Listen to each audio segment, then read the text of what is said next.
this is the mental side of the game. I'm down here at Gogarth and I'm going to have a look at the bells. So that's an E7 in my mid-70s. And for me that's obviously quite challenging, especially when the difficulty is the difficulty of the route is, apart from the reputation, it's got very, very poor gear. But the positive for me is that it's not overly strenuous, but by all accounts very sustained, but at a sort of 7A plus, maximum 7B French grade from back in the day when Andy Pollitt led it on site. I take my hat off to him because to on-site it is an incredible achievement. So I'm going to have a look at it. I'm going to check out the gear and no doubt check out how hard it is to hang on in some areas and where the rests are. But mentally it's challenging, not only the route itself but actually bothering to come down here at all. So it took me about 5 hours to get here, which was an absolute pain in the neck. And at one point in the morning when I set the alarm for 6:30 and found out the M6 was still shut, I thought, oh bollocks, I'm not going.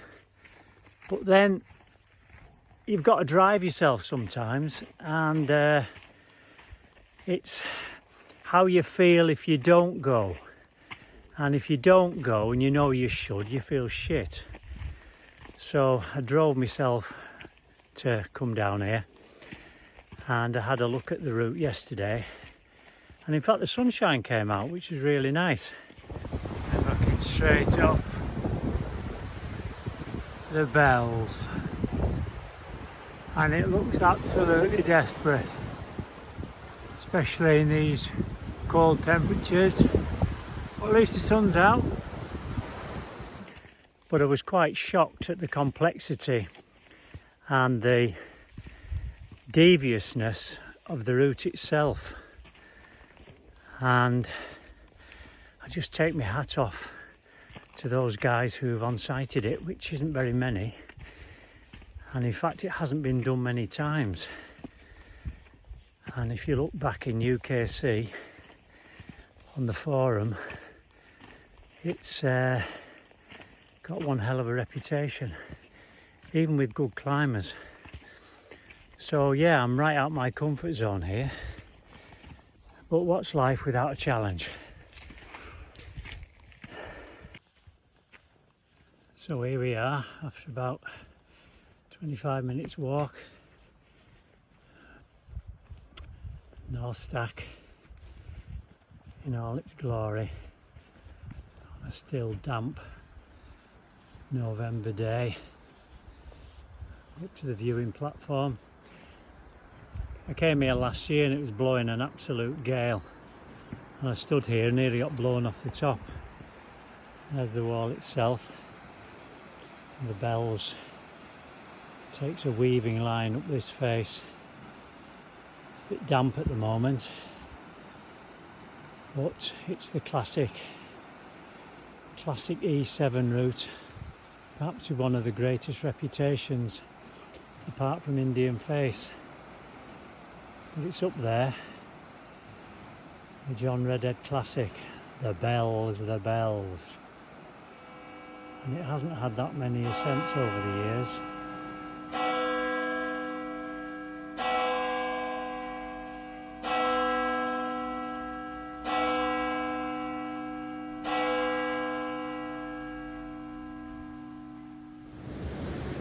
Well, I've just spent 2 hours down there, and it seems that apart from the protection being shit, every move is in your face.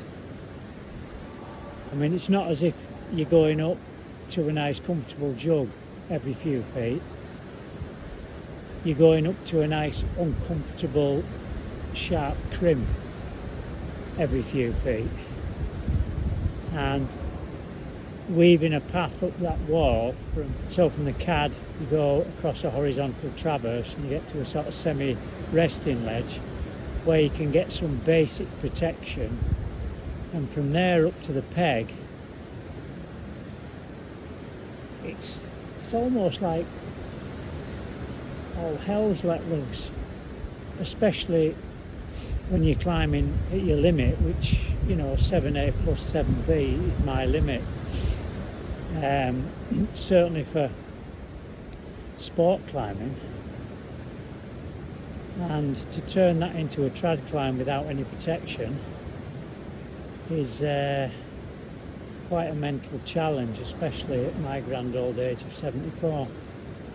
Maybe this is just one step too far, but I think I'm going to need a stiff pair of boots because I'm going to need a lot of support in the whole legs. And the peg, of course, is shit, but it's a tough mission and mentally very challenging, and it's getting in that mindset that, right, I'm going to do it, and just do enough preparation that will allow me to do it without being stupid, because you can't afford to be stupid when the protection probably won't hold. At the end of the day, I will make a judgment, and I'm experienced enough to know not to go too far, not to take one step beyond.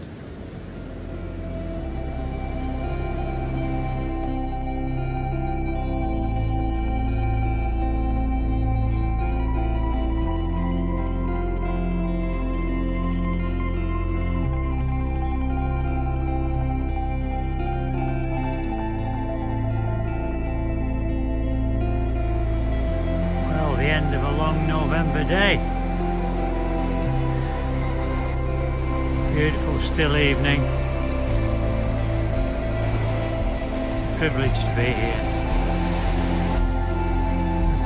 The bells, till next time.